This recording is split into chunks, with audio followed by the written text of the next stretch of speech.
শ্রী গৌর নিত্যানন্দ জয়ত শ্রী চৈতন্য ভাগবত মধ্যখণ্ড দ্বাদশ অধ্যায় শ্রী নিত্যানন্দ প্রভুর মহিমা বর্ণন।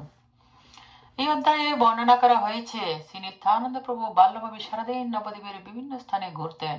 কখনো বা কুমির ভর্তি গঙ্গায় সাঁতার কাটতেন, কখনো 3-4 দিন অচেতন হয়ে থাকতেন।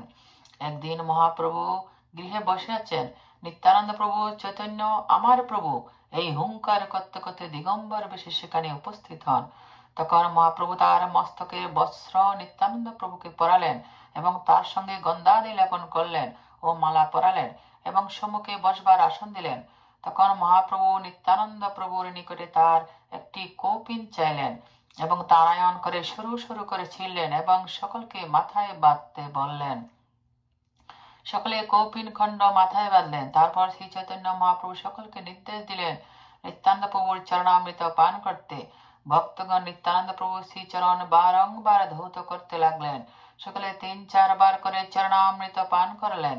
সকলে এই চরণামৃত পান করে উন্মত্ত হলেন, নিজের জীবনকে ধন্য বলে মনে করলেন, চরণামৃতের মহিমা কীর্তন করতে লাগলেন। তারপর সকলের মধ্যে প্রেম চঞ্চলতা দেখা দিল। সকলে কীর্তন করতে শুরু করলেন। নিত্যানন্দ প্রভু মহাপ্রভু তাদের সঙ্গে সারাদিন নিত্য কীর্তন করলেন। তারপর মহাপ্রভু সমস্ত ভক্তদের নির্দেশ দিলেন নিত্যানন্দ প্রভুর চরণ শিব ব্রহ্মাদির বন্দনীয়, ওই চরণে শ্রদ্ধা ভক্তি করলে আমার প্রতি প্রকৃত ভক্তি শ্রদ্ধা করা হয়। নিত্যানন্দ বিদ্বেষী আমার অপ্রিয়, উপরন্তু নিত্যানন্দ প্রভুর গায়ের বাতাস স্পর্শ কৃষ্ণ প্রেম লাভ হয়। ভক্তগণ মহানন্দে নিত্যানন্দ প্রভুর জয়ধ্বনি দিতে লাগলেন এবং শ্রী চৈতন্য মহাপ্রভুর নির্দেশকে শিরোধার্য করলেন। নিত্যানন্দ প্রভুর বিবিধ লীলা। জয় বিশ্বম্বর সর্ব বৈষ্ণবের নাথ, ভক্তি দিয়া জীবে প্রভু কর আত্মসাৎ। হেন লীলা নিত্যানন্দ বিশ্বম্বর সঙ্গে, নবদ্বীপে 2 জনে করে বহু রঙ্গে। কৃষ্ণানন্দ অলৌকিক নিত্যানন্দ রায়, নিরবধি বালকের প্রায় ব্যবসায়। সবার দেখিয়া প্রীত মধুর সম্ভাস, আপনে আপনে নিত্য করে বাদ্য গীত হাস। শান ভাবানন্দে ক্ষণে করে না হুঙ্কার, শুনিলে অপূর্ব বুদ্ধি জন্মে সবার। বর্ষাতে গঙ্গায় ঢেউ কুমিরে বেষ্টিত, তাহাতে ভাসে তিল দেখো নাহি ভীত।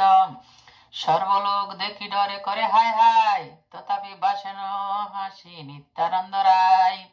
অনন্তের ভাবে প্রভু ভাসেন গঙ্গায়, না বুঝিয়া সর্বলোক করে হায় হায়।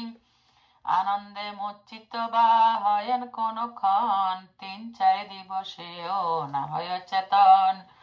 এই মত আর কত চিন্ত কথন, অনন্ত মুখতে নারী করিতে বর্ণন। দৈব একদিন যথা প্রভু বসি আসে, আইলেন নিত্যানন্দ ঈশ্বরের কাছে। বাল্যভাবে দিগম্বর হাস্য শ্রীবদনে, সর্বদাই আনন্দ ধারা বহে শ্রীনয়নে। নিরবধি এই বলি করেন হুঙ্কার, মোর প্রভু নিমাই পণ্ডিত নদিয়া। হাসে প্রভু দেখিতান মুক্তি দিগম্বর, মহাজ্যোতির্ময় তনু দেখিতে সুন্দর। হাতে বেতে প্রভু নিজ মস্তকের বাস, পরাইয়া থুইলেন তথাপি হাস। আপনে লেপিলা তান অঙ্গ দিব্য গন্ধে, শেষে মাল্য পরিপূর্ণ দিলেন শ্রী অঙ্গে। বসিতে দিলেন সম্মুখে আসন, স্তুতি করে প্রভু শুনে সর্বভক্তগণ।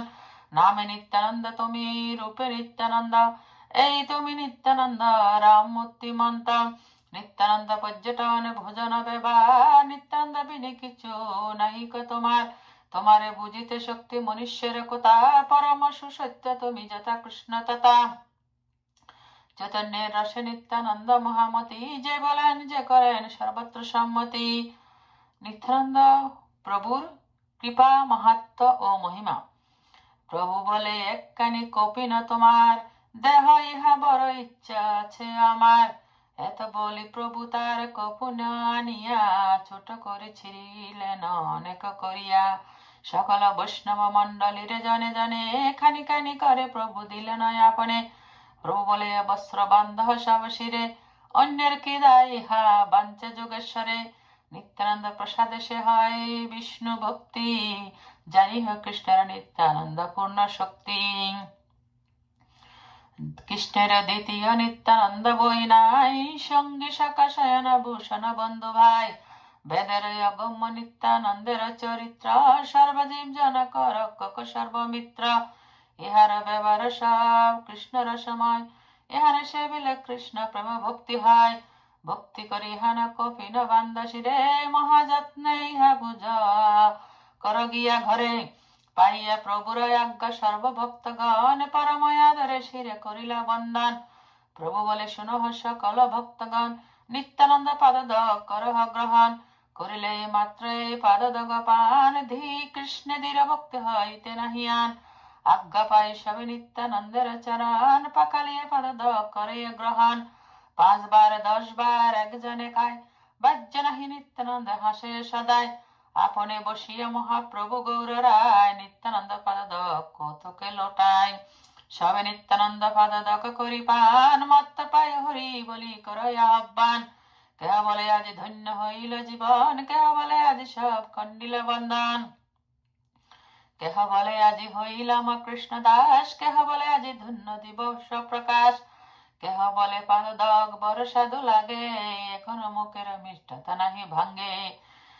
কি সে নিত্যানন্দ পাদদকের প্রভাব, পান মাত্র সবে হইলা চঞ্চল স্বভাব।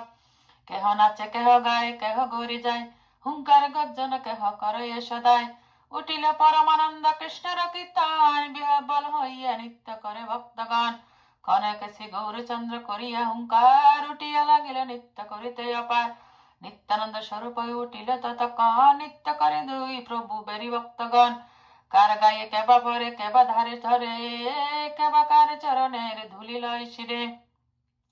কেবা কার গলা ধরে করে রোদন, কেবা কোন রূপ ধরে না যায় বর্ণন। প্রভু করিও কারো কিছু ভয় নাই, প্রভু ভিত্ত সকলে নাচে একঠায়। নিত্যানন্দ চৈতন্য করিয়া কোলাকুলি, আনন্দে নাচনা দুই প্রভু কৌতূহলী। পৃথিবী কম্পিতা নিত্যানন্দ পদতালে, দেখি আনন্দে সর্বগণে হরি বলে। প্রেম রসে মত্ত দুই বৈকুণ্ঠ ঈশ্বর, নাচেন লইয়া সব প্রেম অনুচর। এসব লীলার কবু নাহি পরিচয়, আবির্ভাব তিরুভাব মাত্র কহে বেদ। এই মত সর্বদিন প্রভু নিত্য করি, বসিলেন সর্বগণ সঙ্গে কৌর হরি। হাতে 3 তালি দিয়া শ্রী গৌর সুন্দর, সবারে কহেন অতি অমায়া উত্তর। প্রভু বলে এই নিত্যানন্দ স্বরূপের, যে করে ভক্তি শ্রদ্ধা সে করে আমারে। ইহান চরণ সে ব্রহ্মার বন্দিত, তব ইহানে করি হসবে প্রীত। তিলোদ্যকে ইহানে যাহার দেশ রহে বহে, তিলোদ্যকে ইহানে যাহার দেশ রহে, ভক্ত হইলে সে আমার প্রিয় নহে। ইহার বাতাস লাগিবে যার গায়, তার কৃষ্ণ নাচারিবে সর্বতায়।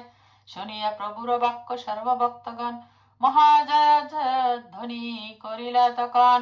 ভক্তি করি যে শুনিয়ে সবয় খান, তার স্বামী হয় গৌরচন্দ্র ভগবান। নিত্যানন্দ স্বরূপের সকল কথা, যে দেখিলে সে তাহারে জানায় সর্বতা।